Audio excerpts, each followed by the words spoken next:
Well, by now, you've probably heard there's momentum toward recognising a Palestinian state. Not peace, not stability, not even a coherent plan, just momentum. That mysterious political force so powerful it overrides facts, history, national interest and even basic logic.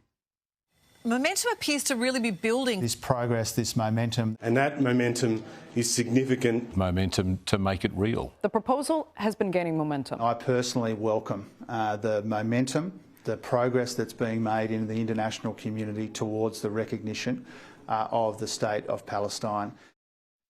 We're told there's momentum for recognise a Palestinian state, and so, like all things gathering speed, the only appropriate response is to jump aboard. Apparently, international policy now operates according to the laws of physics.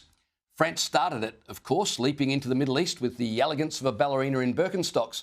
The land that brought us fine wine, flaky croissants and foreign policy so buttery it melts under pressure, declared they would recognise a Palestinian state in September unconditionally, because nothing says principled stand like giving statehood to a divided territory where half is run by corrupt bureaucrats and the other half by armed jihadists chanting death to Israel when not stealing food from their own people. But no matter, the important thing isn't what France said, it's that they said it.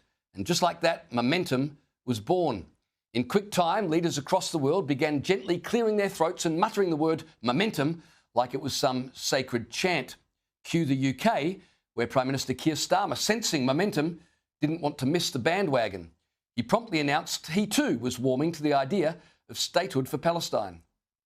So today, as part of this process towards peace, I can confirm the UK will recognise the state of Palestine by the United Nations General Assembly in September, unless the Israeli government takes substantive steps to end the appalling situation in Gaza. And today, Canadian Prime Minister Mark Carney joined in the chorus. For the reasons I cited earlier, Canada intends to recognise the state of Palestine at the 80th session of the United Nations General Assembly in September 2025. It's not leadership, it's choreography. What began as a vague nod of approval from one European nation became the gravitational force dragging entire governments into a policy they can't define and clearly haven't thought through. Recognition of a Palestinian state is so poorly thought through, in fact, it probably isn't even legal. Some of the UK's most respected lawyers have written to Keir Starmer warning that recognising a Palestinian state would break international law. They've pointed out that international law says a state must possess four things: a defined territory, a permanent population, a government, and the capacity to enter into relations with other states. Palestine, awkwardly, ticks exactly none of those boxes. There's no agreement over the borders of a proposed Palestinian state. And as for a permanent population, they pointed out the Palestinians have always been regarded as refugees.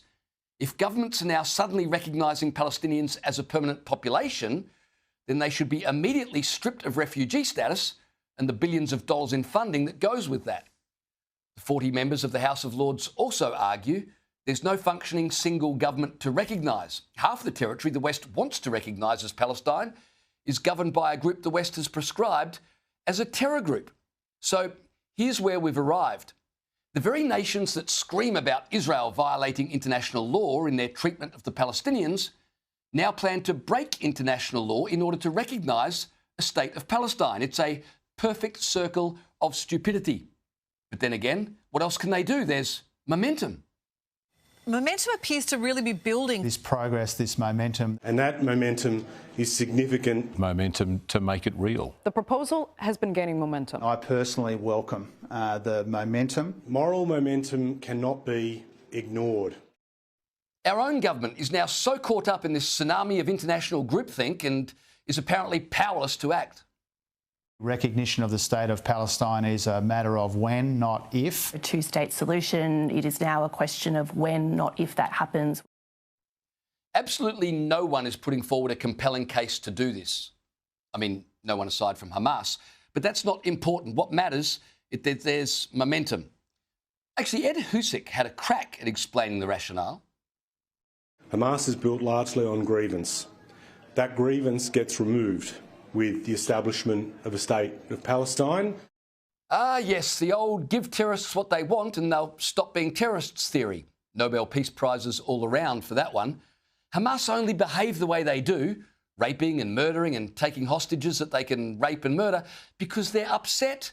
But if you give them what they want, they won't be upset and so won't have a reason to rape and murder and stuff. So let's do that. It's insanity. And the only thing more dangerous than insanity is insanity that has momentum.